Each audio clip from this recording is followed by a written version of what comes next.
In this section, we're going to talk about the application layer. The top or seventh layer of OSI module is the application layer.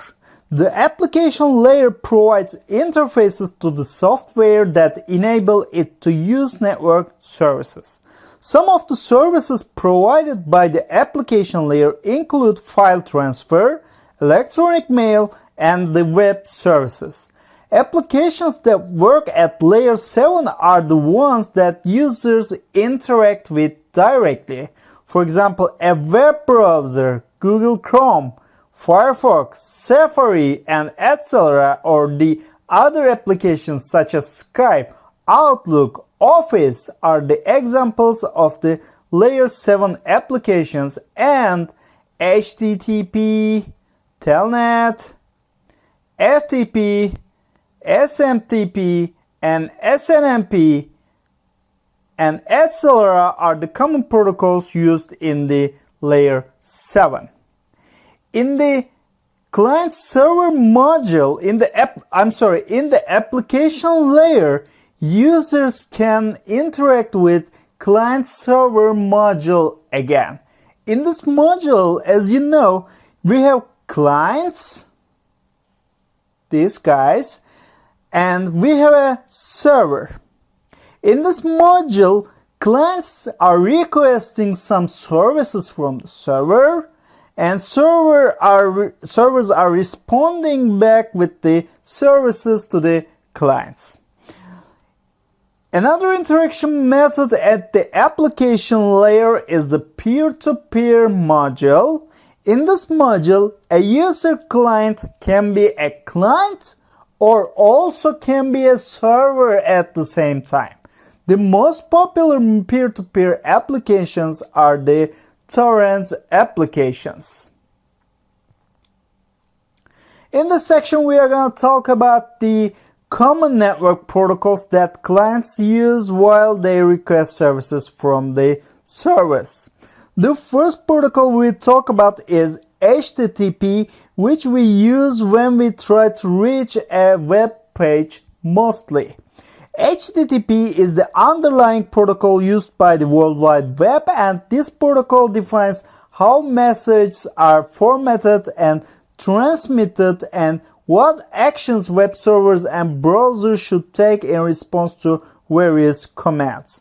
For example, when you enter a URL in your web browser, this actually sends an HTTP command to the web server directing it to fetch and transmit the requested web page. SMTP is a protocol used in sending and receiving email and uses port 25. However, since it is limited in its ability to queue messages at the receiving end, it is usually used with one of two other protocols, POP3 or IMAP, that let the user save messages in a server mailbox and download them periodically from the server.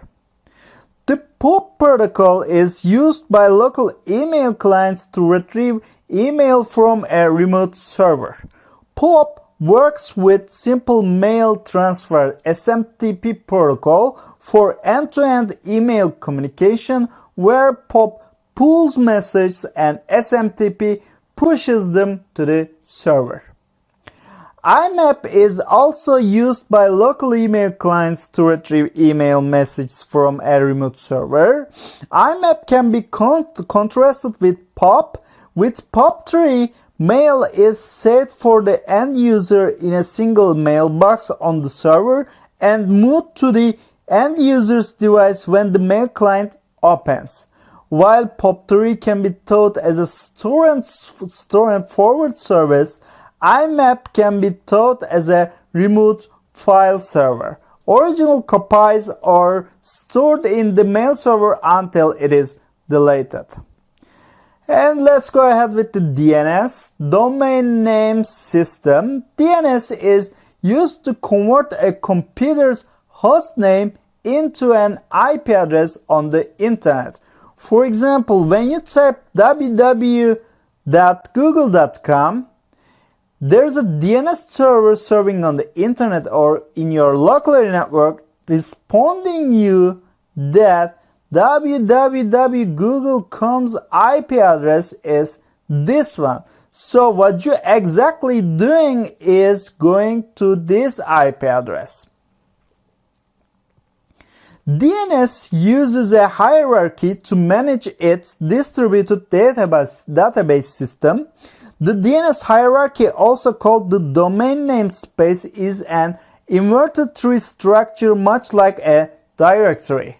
The DNS tree has a single domain at the top of the structure called the root domain. A period or dot is designation for the root domain. Below the root domain are the top-level domains that divide the DNS hierarchy into segments like .edu for educational organizations, .gov for government agencies, .com for commercial organizations, and etc. The next level in the DNS hierarchy is the second-level domains. This is the domain that is directly below the TLD. This is the main part of the domain name. It can vary according to buyer. For example, contoso.com.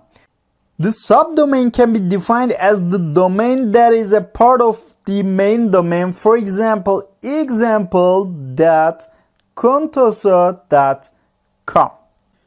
You can configure the IP address of the network devices in two ways.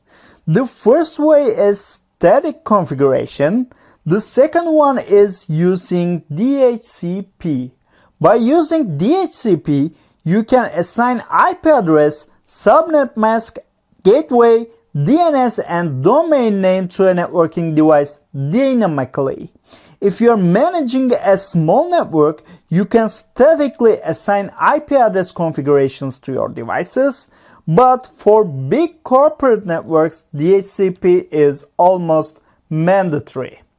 There's a process while a PC is demanding an IP address from a DHCP server called as the DORA process. The first step of the DORA process is DHCP discover message. In this message, this PC is saying that help, I don't have an IP address, for example. This is a broadcast message and searching for an IP address. When server gets this message, that responds with a DHCP offer unicast message and says that how about these addresses? I have an IP address for you. Do you want it or not?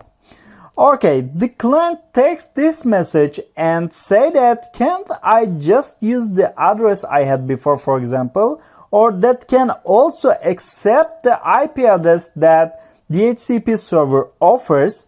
And this is the message saying that, for example, can't I just use the address I had before, or it's okay, I'm accepting your offer, is a DHCP request message and send broadcast again. Then the last step is the acknowledgement, and server responds back with an acknowledgement message again and says that fine, here it is. Okay, no problem. I'm assigning the IP that you want from me. And okay, this guy is saying last time, awesome, I'm somebody now. Another application layer protocol we are going to focus on lastly is the file transfer protocol. File transfer protocol is used to transfer computer files between a client and server on a network basically. This protocol uses port number 21.